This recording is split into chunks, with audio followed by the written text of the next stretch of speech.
யாருமே இல்லாத கிரவுண்ட்ல அண்ணன் மட்டும் தனியா விளையாடிட்டு இருக்காரு. யார் கூட விளையாடுறாரு அவருக்கும் தெரியல, பார்க்கிறவங்களுக்கும் தெரியல அப்படின்ற மாரி தான் திரு சீமான் அவர்களுடைய அரசியல் போயிட்டு இருக்கு. பைத்தியங்கள்லாம் தனியா சுத்திட்டு சச்சன்னு சொல்லிட்டு போவோம்ல, அது மாதிரி அவர் சுத்திட்டு அவர் போயிடுவார். அவர் யாரும் கண்டுக்க மாட்டாங்கன்றது அவருக்கே தெரியும். அவர் கண்டுக்கிறதுக்கு என்னென்ன விஷயங்கள்லாம் செய்யணுன்றதையும் அவர் முயற்சி பண்ணுவாரு. பட் என்னதான் பண்ணாலும் அவர் யாரும் கண்டுக்க மாட்டாங்க. கடைசி வரைக்கும் அவர் கத்திட்டு தான் போகணும். நாம் யாருக்கு என்ன தீங்கு செய்தோம், நமக்கு மட்டும் ஏன் இப்படி எல்லாம் நடக்கிறது?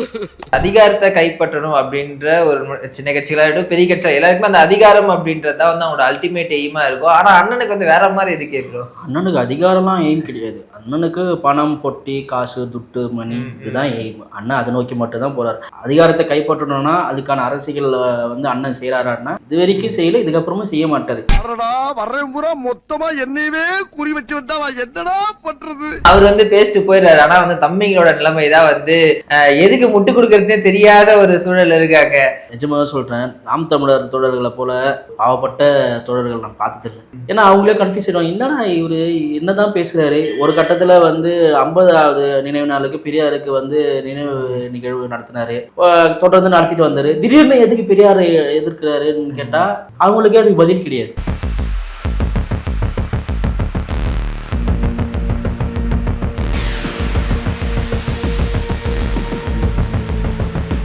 வணக்கம் தோழர். வணக்கம் தோழர்.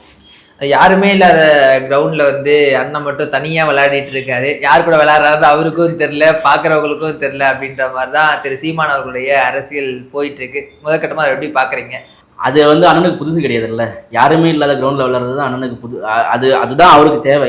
அப்பதான் அவரை யாருமே கேள்வி கேட்க மாட்டாங்க. பைத்தியங்கள்லாம் தனியா சுத்திட்டு சச்சன்னு சொல்லிட்டு போவோம்ல, அது மாதிரி அவர் சுத்திட்டு அவர் போயிடுவார். அவர் யாரும் கண்டுக்க மாட்டாங்கன்றது அவருக்கே தெரியும். அவர் கண்டுக்கிறதுக்கு என்னென்ன விஷயங்கள்லாம் செய்யணுன்றதையும் அவர் முயற்சி பண்ணுவாரு. பட் என்னதான் பண்ணாலும் அவர் யாரும் கண்டுக்க மாட்டாங்க. கடைசி வரைக்கும் அவர் கத்திட்டு தான் போகணும். வேற ஆப்ஷனே கிடையாது அவரு. இந்த மரங்கள், காடுகள், தண்ணி இப்படி இவங்ககிட்ட பேசிட்டு போற தோழர், அதுல என்ன தோழர் இருக்கு? மரத்துக்கு மானம் நடத்துறாரு, மரத்துக்கு மானம் நடத்தி என்ன போகுது? இல்ல கடலுக்கு மானம் நடத்தி என்ன நடக்க போகுது? மீனவர்கள் பிரச்சனை, அங்க ஏகப்பட்ட அங்க அடிச்சு கொள்றான், இலங்கையில சுடுறான், கைது பண்றான். அதை போய் கேள்வி கேட்கிறேன். கடலுக்கு மானம் நடத்தி அவர் என்ன அதுல சாதிக்க போறாருன்னு தெரியலையே. இயற்கை அதுல சொல்றாங்க, அவங்க தம்பிகள் தாம் தமிழர் தோழர்கள் சொல்றாங்க, இயற்கை வளத்தை பாதுகாக்கிறோம், நீர் வளத்தை பாதுகாக்கிறோம், கனிம வளங்களை பாதுகாக்கிறோம், மண் சார்ந்த அப்படி பேசுறாங்க. அது உணர்வுபூர்வம் பேசுறாங்க. நீங்க பாதுகாங்க. அதை விட்டுட்டு மாநாடு நடத்தினா அதெல்லாம் தன்னால அதெல்லாம் பாதுகாப்பா இருக்குமான்னு எனக்கு தெரியலையே. அந்த ஒரு நாள் மாநாடு நடத்திட்டு அவனே நாம் தமிழர்ல இருக்கிறவங்களும் கோரிக்கைகள் நடத்துறாங்களா என்னன்னு தெரியல, சில வேலைகள்லாம் செய்வாங்க. அந்த விஷயத்த அது செஞ்சுட்டு இதையும் செய்யறாங்க. இது எதுக்கு? அது தேவையில்லா, அதுதான் காமெடியில சொல்லுவேன், நீ புடுக்கிறதுக்குள்ளா தேவையில்லாத ஆடினாங்கல்ல, அவர் பண்றதுக்குள்ளாவே தேவையில்லாத ஆடிதான். எதுக்கு செய்யறாரு, எதுக்கு?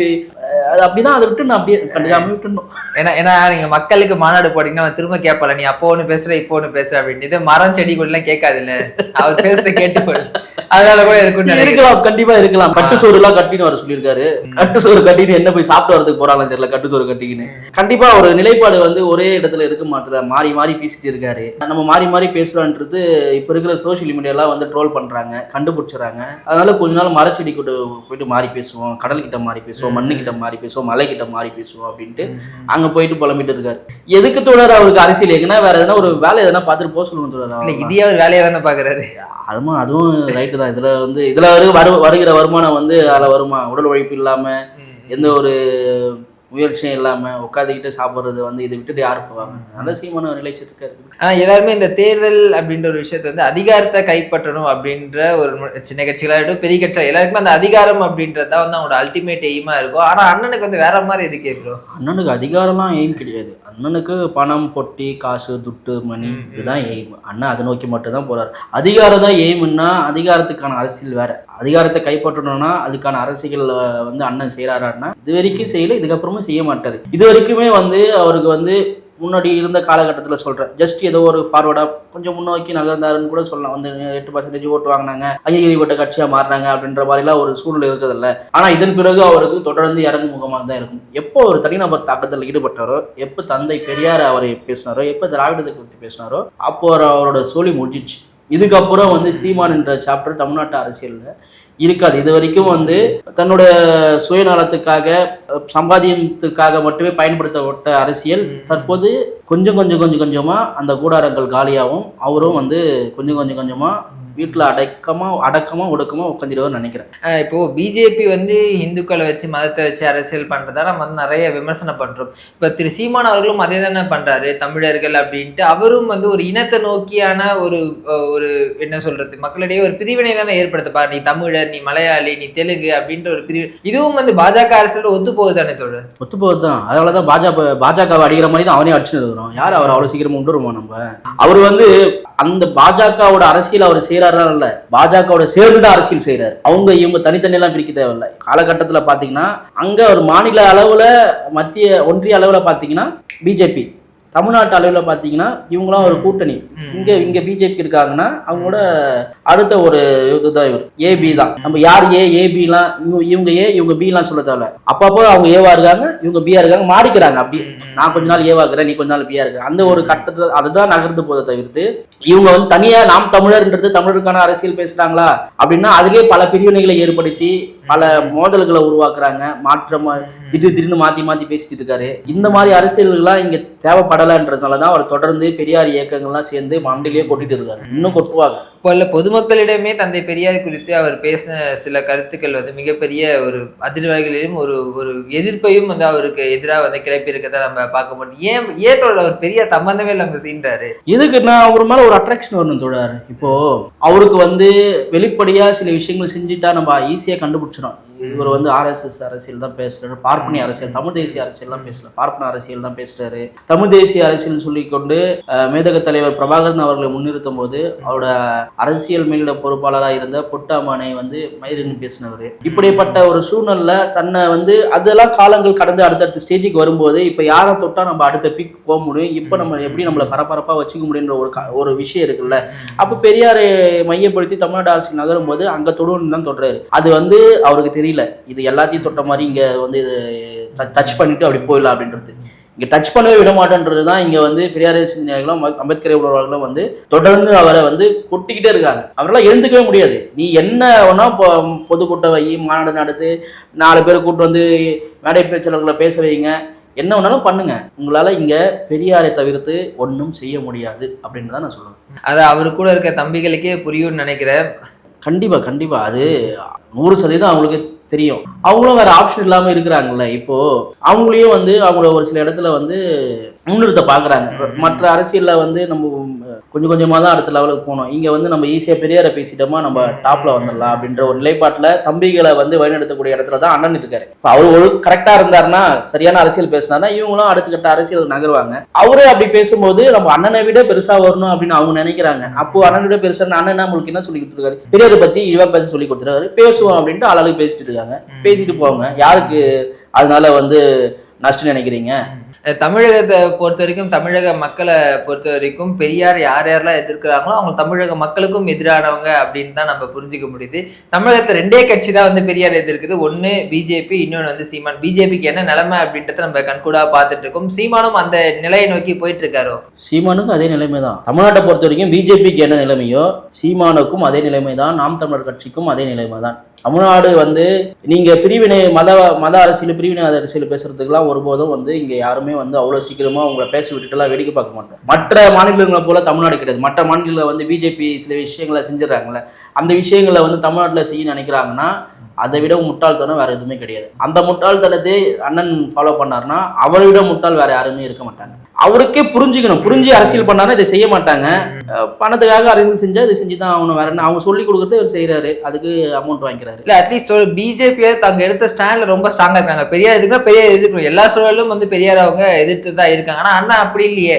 கொஞ்ச நாளைக்கு முன்னாடி வேற பேசுறாரு, இப்ப வேற பேசுறாரு, நாளைக்கு என்ன பேசுறாருன்னு அவருக்கே தெரியாது, கூட இருக்க தம்பிங்களுக்கே தெரியாது. அதுதான் தொடர். இது நமக்கு தெரியுது, கூட இருக்கிற தம்பிங்களுக்கு வந்து தெரிய மாட்டுது, கூட இருக்கிற தம்பிகள் புரிஞ்சுக்க மாட்டாங்க. அண்ணன் என்ன செய்யறாருன்றது கூட இருக்கிற தம்பிகளுக்கே தெரியல.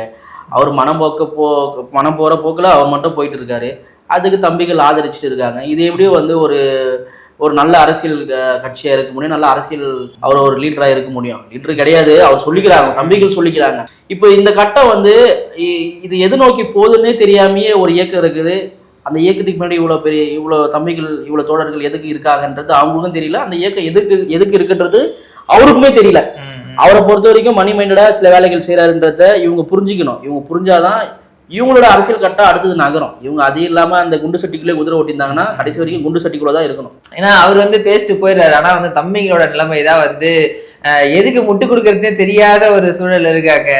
அவங்க நிலைமை தான் பரிதாபமா இருக்காரு. அவரு மாத்தி மாத்தி பேசிட்டு போயிடாரு. இவங்க எல்லாத்துக்கும் இவங்க முட்டு கொடுக்குறதுல உட்காந்து. ஆனா நிஜமாக சொல்றேன், நாம் தமிழர் தோழர்களை போல பாவப்பட்ட தோழர்கள் நான் பார்த்ததில்லை. ஏன்னா அவங்களே கன்ஃபியூஸ் ஆயிடுவாங்க, என்னன்னா இவரு என்னதான் பேசுறாரு. ஒரு கட்டத்துல வந்து 50வது நினைவு நாளுக்கு பெரியாருக்கு வந்து நினைவு நிகழ்வு நடத்தினாரு, தொடர்ந்து நடத்திட்டு வந்தாரு. திடீர்னு எதுக்கு பெரியார் எதிர்க்கிறாருன்னு கேட்டா அவங்களுக்கே அதுக்கு பதில் கிடையாது. அப்படி குழப்பத்துல இருக்காங்க, என்ன பண்றதுன்னே தெரியாம வந்துட்டோம் இருக்கும். ஒரு கட்டத்துல அவங்க அதுதான் சொன்னல, நம்ம லாஸ்ட் இதுலயும் சொல்லியிருப்போம், நாம் தமிழர்கள் வந்து பார்ட் டைம் ஜாப் செய்யறதுக்காக தான் அங்க இருக்காங்க. பார்ட் டைம் ஜாப் வந்து கொஞ்ச நாள் தான் அங்க. பார்ட் டைம் அரசியல் ஜாப் சொல்ல, பார்ட் டைம் அரசியல். அங்க சில விஷயங்கள் எது நல்லது கெட்டது அப்படின்றத அவங்க கத்துக்கிறாங்கன்னு கூட சொல்லலாம். இல்ல கத்துக்கிட்டவங்க வந்து அடுத்துட்டாங்க, இன்னும் கத்துக்காதவங்க அங்கே இருக்காங்க, அவங்களும் கத்துக்கிட்டு வருவாங்க. கூடி அடுத்தடுத்த பேட்ச் மாதிரி போயிட்டே இருக்கு. ஒரு பேட்ச் போனா இன்னொரு பேட்ச் வந்துட்டே இருக்கு. ஒரு பள்ளிக்கூடம் அது. பாஸ் ஆறவங்க வெளியே வருவாங்க, ஃபெயில் ஆறவங்க அங்கே இருப்பாங்க. பாஸ் ஆகிற வரைக்கும் அங்கேயே இருப்பாங்க அப்படின்னு அப்படிதான் போகுது. பார்ப்போம்.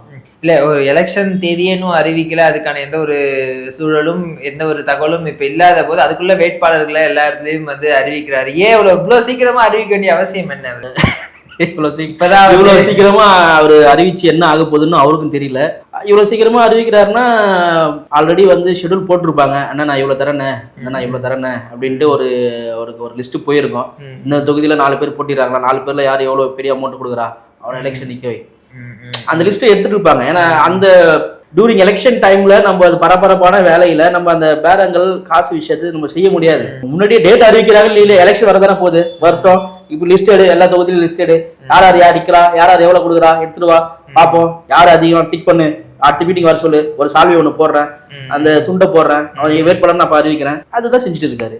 எந்த தொகுதியில யார் அதிகமா தரா அவங்கள நிக்க வைக்கிறதுக்கான வேலைகள் 214 தொகுதியில வந்து அந்த டூரிங் எலெக்ஷன் டைம்ல அதை செய்ய முடியாதுன்றது கொஞ்சம் கொஞ்சம் பொறியமா சேர்த்துட்டே வராப்பல வர அமௌண்ட் பல கட்டமா இன்வெஸ்ட்மெண்ட் பண்றோம். அந்த டைம்ல கண்டுபிடிச்சிருவாங்க இவ்வளவு வாங்கினது போகணும். அதனால கொஞ்சம் முன்னாடியே செஞ்சு வச்சு எலெக்ஷன் ரூல்ஸ் எல்லாம் வரதுக்கு முன்னாடி இந்த பணம் சார்ந்த விஷயங்கள் எல்லாம் பண்ணி முடிச்சிடலாம். அதுதான் கார்பரேட் லெவலுக்கான பிளானிங்கா இருக்கே தோழர். கார்பரேட்டோட மோசமான பிளான் அதெல்லாம். அவங்க அரசியல் வந்து எதுக்கு அரசியல கார்பரேட்டா நடத்துறவங்க தான் நாம் தமிழர். அதுதான் சீமானா ஒருங்கிணை நாம் தமிழர் ஒருங்கிணை சீமானா செஞ்சுட்டு. இறுதியா திரு சீமான் அவருடைய எதிர்காலம் எப்படி இருக்கும்னு நினைக்கிறேன்? இருக்குமா ஃபர்ஸ்ட் அதை சொல்றதுக்கு இருக்காதோட நாம் தமிழர் சீமான் ஒருங்கிணைப்பாளர் வந்து அப்படி ஒருத்தர் இருப்பாரா அப்படின்னா ஒரு இயக்குனராகனா இருக்கலாம். அங்க கூட அவர் வாய்ப்பு கொடுப்பாங்களான்னு தெரியல. இப்ப அவர் படத்தை இயக்குனாலும் பார்ப்பாங்களான்னு தெரியல. இப்ப தம்பி வேற ரிலீஸ் பண்ண போறான்னு நினைக்கிறேன். அது எதுக்கு ஒருவேளை முன்னாடியே ஒரு பிளான் பண்ணி வச்சுட்டு நினைக்கிறேன். தம்பி ரிலீஸ் பண்ணி நான் தான் அந்த இயக்கத்தை சில பேருக்கு மறந்துட்டு இருப்பாங்க, நான் தான் படத்தை இயக்குனேன் அப்படின்ட்டு.